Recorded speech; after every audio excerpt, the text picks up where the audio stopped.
হুমায়ুন কবিরের বিরুদ্ধে এবার সিউড়ি থানায় দায়ের হলো অভিযোগ। থানায় অভিযোগ দায়ের করেছে রাষ্ট্রীয় অল্প সংখ্যক আরক্ষণ মোর্চা। হুমায়ুন কবিরকে রাজ্য পুলিশ গ্রেফতার করুক এই দাবিও জানানো হয়েছে মোর্চার পক্ষ থেকে। ইতিমধ্যেই সিউড়ি থানায় দায়ের হয়েছে অভিযোগ। থানায় অভিযোগ দায়ের করেছে রাষ্ট্রীয় অল্প সংখ্যক আরক্ষণ মোর্চা। মুসলিম সম্প্রদায়ের আবেগে আঘাত করেছেন হুমায়ুন কবির, মোর্চার এমনটাই অভিযোগ। অভিযোগপত্রে রাষ্ট্রীয় অল্প সংখ্যক আরক্ষণ মোর্চার তরফে উল্লেখ করা হয়েছে রাজ্যে সাম্প্রদায়িক সম্প্রীতির বাতাবরণ নষ্টের চেষ্টা করেছেন হুমায়ুন কবির।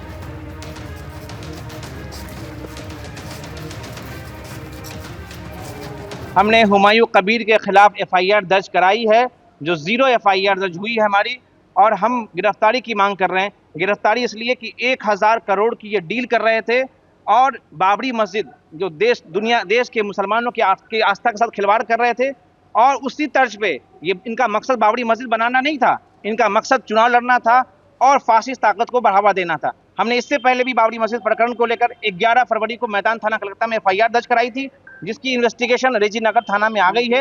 लेकिन एक नया मामला कल प्रकाश में आया कि 1000 करोड़ की डीलिंग कर रहा है हुमायूं कबीर, और बाबरी मस्जिद बीजेपी के आरएसएस के साथ की डीलिंग हो रही है। और बजाबते वो बोल रहा है कि हम बाबरी मस्जिद नहीं बनाएंगे, हमारा मकसद है कि भाई फासिस्ट को बढ़ावा दो, ये देश को तोड़ना, बंगाल को मुसलमानों को आपस में लड़ाना। और पूरा जब स्टिंग ये वीडियो लीक हुई है, पूरा देश का मुसलमान आहत है। আর এদিকে এই প্রসঙ্গে দিলীপ ঘোষ বলছেন, যে দল তৈরি হয়নি সেই দল কে ছাড়লো কে গেল কি যায় আসে। স্টিং ভিডিও বিতর্কের মধ্যেই হুমায়ুনের দলের রাজ্য সভাপতির দল ত্যাগ প্রসঙ্গে মন্তব্য করেছেন দিলীপ ঘোষ। যে দল তৈরি হয়নি সে দল কে ছাড়লো কে গেল কি যায় আসে। এই ধরনের নির্বাচনে লোককে ভ্রমিত করার জন্য অনেক ব্যাপার হয়, ধীরে ধীরে সাফ হয়ে যাচ্ছে। লোক টিএমসি কে বিসর্জন দিয়েছে, এদিক ওদিক তাকাবে না, সিধা বিজেপির দিকে আসবে। এদিকে ভোট প্রচার সেরে ফেরার পথে চায়ের দোকানে ঢুকে চা বানিয়ে খাওয়ালেন তৃণমূলের রাজ্যসভার সাংসদ বাবুল সুপ্রিয়। চায়ের দোকানদারকে মালাও পরিয়ে দেন তিনি। শুক্রবার সন্ধে পুরসুরার তৃণমূল প্রার্থী পার্থ হাজারের সমর্থনে রোড শো এবং পথসভা বাবুল সুপ্রিয়।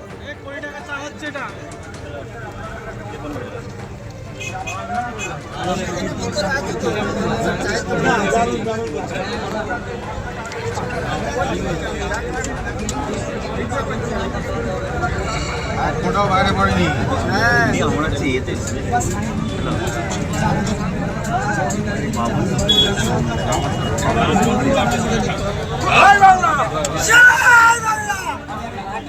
যাই করুন না কেন, যেখানেই যান না কেন, যত বড় ক্রিকেটাই হোক না কেন জীবনে, আপনি যে ছোটবেলার স্মৃতি সেগুলো যখন যেখানে দেখতে পাবেন, সেগুলো যদি কিছুক্ষণের জন্য যদি আঁকড়ে ধরতে পারেন, তার যে আনন্দটা না, সে আগামী 2-3 দিনে আপনাকে পেট্রোল ডিজেল সাপ্লাই করে দেবে।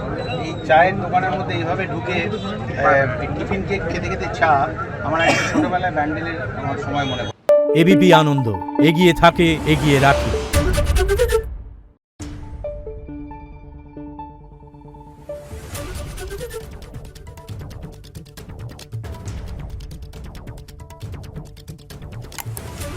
Thank you.